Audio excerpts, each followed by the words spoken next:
Hello, my name is Lois and welcome to today's video. It's that time of year again, so I've decided to share my classic Christmas book recommendations with you.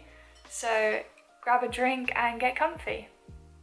So I have 5 books to talk about today. 3 are books that I've read already and 2 of them are books that I am planning to read this season. So if you want to, you can read them along with me. And these books kind of vary between being directly Christmassy and some just a little bit more wintry in general, or Christmas is part of the story rather than the whole story. But I think all of these books definitely help to create that festive, cozy atmosphere that we all love. So my first Christmas book recommendation has to be A Christmas Carol by Charles Dickens. And it's first because if you're going to read any Christmas book, I think this is the one to go with. It's short and easy to get through if you're worried about that, because some Charles Dickens books are rather chunky. But this one is a short story, it is a classic, and it has a really beautiful message as well. Ebenezer Scrooge is a miserly old skinflint. He hates everyone, especially children. But at Christmas, 3 ghosts come to visit him, scare him into mending his ways, and he finds, as he celebrates with Bob Cratchit, Tiny Tim and their family, that geniality brings its own reward. It also has a nice quote from Charles Dickens in the preface. He says, "I have endeavoured in this ghostly little book to raise the ghost of an idea which shall not put my readers out of humour with themselves, with each other, with the season, or with me. May it haunt their house pleasantly, and no one wish to lay it. Their faithful friend and servant, Charles Dickens, December 1843. I cannot think of another book in less than 100 pages that is just so iconic, with such a powerful message, with such beloved characters. I just think A Christmas Carol, it might be one of my favourite books ever. But I think when I mention this book, I cannot also forget the equally iconic film adaptations of it, and my personal favourite, The Muppet Christmas Carol. And for me, this is just the best Christmas film. Me and my family watch it every Christmas Eve. It has great songs, a great story, great acting. Like, A Muppet Christmas Carol, it's just the best. If you've not seen it, that is your task for this Christmas. Either watch that or read this book. You will not be disappointed. And despite the book in many ways being fairly secular, it still really uplifts a beautiful Christian message with Christian values. We have grace, generosity, gratitude, forgiveness. You have the family of Bob Cratchit, who, despite are living in poverty and are being very mistreated by their employer, and their son Tiny Tim being very, very sick, they still live in this place of warmth and joy and love, and it's just very encouraging and a reminder that Christmas is not about having all these presents and abundance of materials. And it's also a message of hope as well, because we have Ebenezer Scrooge as a man who's very selfish and grumpy and uncaring, which I think we can all see in ourselves at times, or at least I can be very moody. And this is, a reminder of the Christian story that we can be changed from these wretched sinners that we are into kind, generous people. Now, the next book is The Lion, the Witch and the Wardrobe by C.S. Lewis.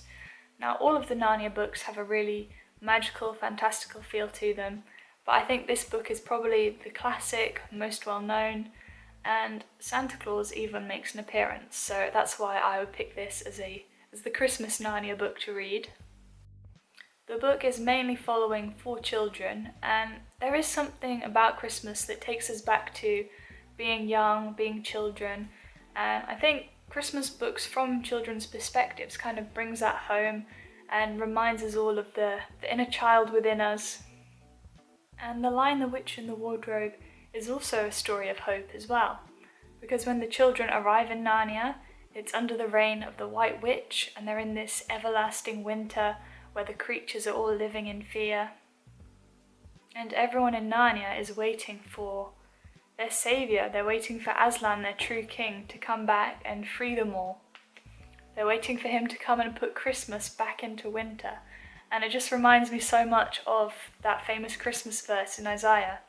The people walking in darkness have seen a great light. On those living in the land of deep darkness, a light has dawned. And many of the Narnia books also have beautiful illustrations in, such as this one, that just give off that cozy, Christmassy feeling. So I would really recommend this if you want an easy read over Christmas and just something magical and fantastical. So the next book is Little Women by Louisa May Alcott. If magic and ghosts are not really your vibe and you want something a little bit more down to earth, then Little Women is a great book to read. It follows 4 sisters over the course of a year, beginning and ending at Christmas.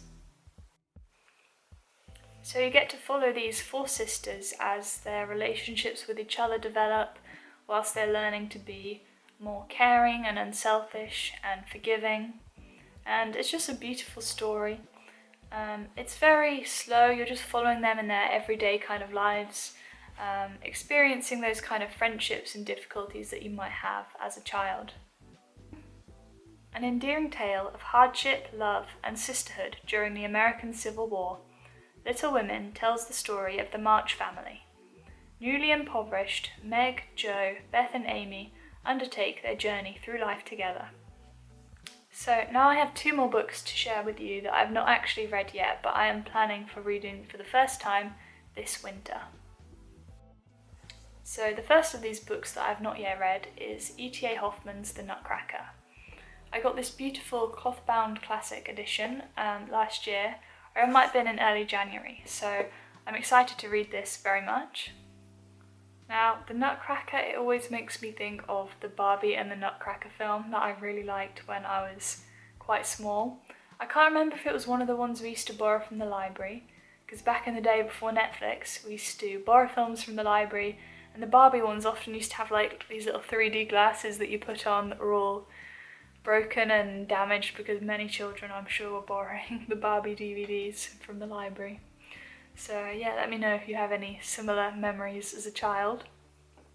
And I also really love seeing all the nutcrackers in the shops around Christmas time.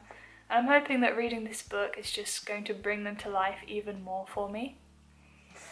So let me know if you've read this or if you're planning to read it. I would love to hear your thoughts in the comments. So the last book I have here is Murder on the Orient Express by Agatha Christie. Now, I've been getting quite into my Agatha Christie books this year, and this one has snow all over the cover, so I guess that must mean it's meant to be read at Christmas. And so far, all the Agatha Christie books I've read have been following Miss Marple, and I'm pretty sure this one is following Poirot, so that'll be interesting to have a new main character. The Orient Express was unusually full for the time of year. Hercule Poirot sat in the elegant restaurant car and amused himself by observing his fellow passengers. A Russian princess of great ugliness, a haughty English colonel, an American with a strange glint in his eye, and many more. The food and company were the most congenial, and the little Belgian detective was looking forward to a pleasant journey. But it was not to be. After a restless night, Poirot awoke to find that tragedy had struck. First, the train had been brought to a standstill by a huge snowdrift. Secondly, a passenger lay dead in his compartment, stabbed a dozen times, his door locked from the inside. I'm also quite intrigued about the structure because the previous Agatha Christie books I've read have just had like chapters 1 to 20 and that's it. Whereas this book has, is it maybe 40 chapters or so, divided into 3 parts. We have part 1, the facts, part 2, the evidence, and part 3, Hercule Poirot sits back and thinks. So yeah, I'm intrigued by this book. I feel like it's possibly the most famous Agatha Christie book as well, so I'm very excited for this too. I feel like it is giving off very magical Christmassy vibes as well. I can just imagine them all sitting in the train with like warm red colours, feeling very luxurious and cozy, and then outside just seeing all the snow on the ground with beautiful landscapes. So it again is giving this very Christmassy, exciting, mysterious setting. So I'm very excited to read it. It's a really beautiful copy as well. So yeah, let me know if you've read it and if you enjoyed it, or if you want to pick it up and read it along with me. So that is the end of the video. I've got my 5 books recommended for you here. If you're going to read any, or if you have already, let me know down below. And if there are any books I've missed that you think should be in this video of classic Christmas recommendations, then I would love to hear. But for now, have a happy Christmas. Bye!